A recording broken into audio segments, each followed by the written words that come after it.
안녕하세요. 교통사고 전문 로펌 윤앤리의 이재윤 변호사입니다. 오늘은 음주운전, 차량이 몰수될 수 있다는 점에 대해서 설명을 좀 드리려고 합니다. 이 음주운전 강력한 대책에도 불구하고 계속 사고 뉴스가 나오고 있습니다. 이 연간 음주운전이 보니까 한 13만에서 14만 건에서 계속 유지가 되고 있고 몇 년째 사고도 한 1년에 15,000건 정도 나고 있더라고요. 그리고 줄어들 기미가 안 보입니다. 2023년 7월에 검경에서 중대 음주운전 사고 낸 경우나 여러 가지 사고에 있어서 음주운전 차를 몰수할 수 있는 그런 강력한 조치를 취하겠다 한 적이 있는데요. 그 내용을 보면 중대 음주운전 사고를 낸 사람, 사망사고나 아니면 다수의 중상해 사고를 낸 사람, 그리고 5년 내에 2번 이상 중상해 사고를 낸 사람, 그리고 5년 이내에 3번 이상 단순 음주운전까지도 차량을 몰수할 수 있게끔 강력한 조치를 취하겠다라고 이제 발표를 했고요. 발표가 된 후에 이게 실질적으로 어떻게 이루어질까 저도 좀 궁금하긴 했는데요. 저번 주에 보니까 기사가 하나 났더라고요. 음주운전을 8회나 하신 분도 차량이 이제 몰수가 됐고 5년 사이에 3번 하신 분, 단순 음주운전인데도 몰수가 된 사례가 있다고 합니다.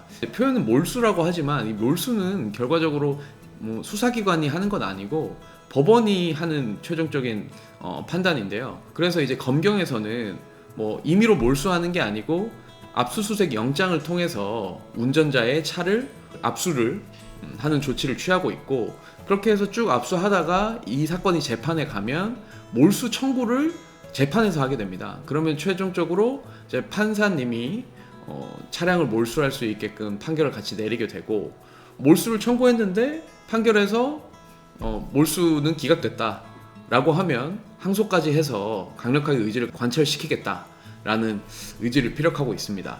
차가 영장에 의해서 압수되고 결국에 법원에 의해서 몰수가 되면 이 차는 국가 소유가 됩니다. 사실 재력이 좀 있으신 분들 같은 경우에는 차 다시 사면 되지 이렇게 생각하실 수도 있지만, 당연히 음주운전 하게 되면 면허 취소, 면허 정지 그 효력은 계속 유지되는 거기 때문에 음주운전에 대해서는 각별히 유의를 하셔야 될 것 같습니다.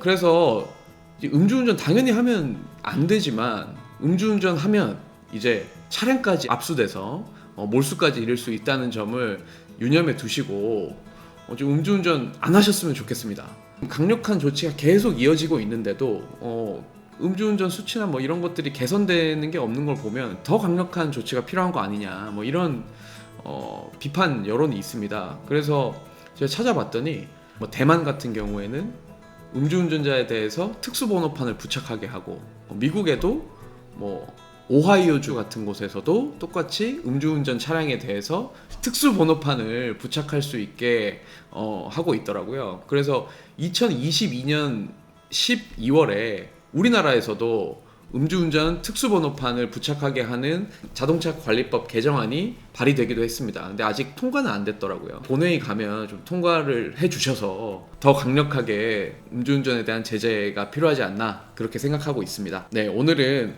연일 계속 발생하고 있는 음주운전에 대해서 차량이 몰수될 수도 있다는 점, 더 나아가서는 사회적으로 낙인이 찍힐 수도 있는 특수번호판까지 법령 개정 대기 중에 있다는 점 알려드리면서 음주운전 절대 하지 마실 것을 다시 한번 당부드리면서 오늘 시간 마치도록 하겠습니다. 도움이 되셨다면 좋아요와 구독, 알림 설정까지 부탁드리겠습니다.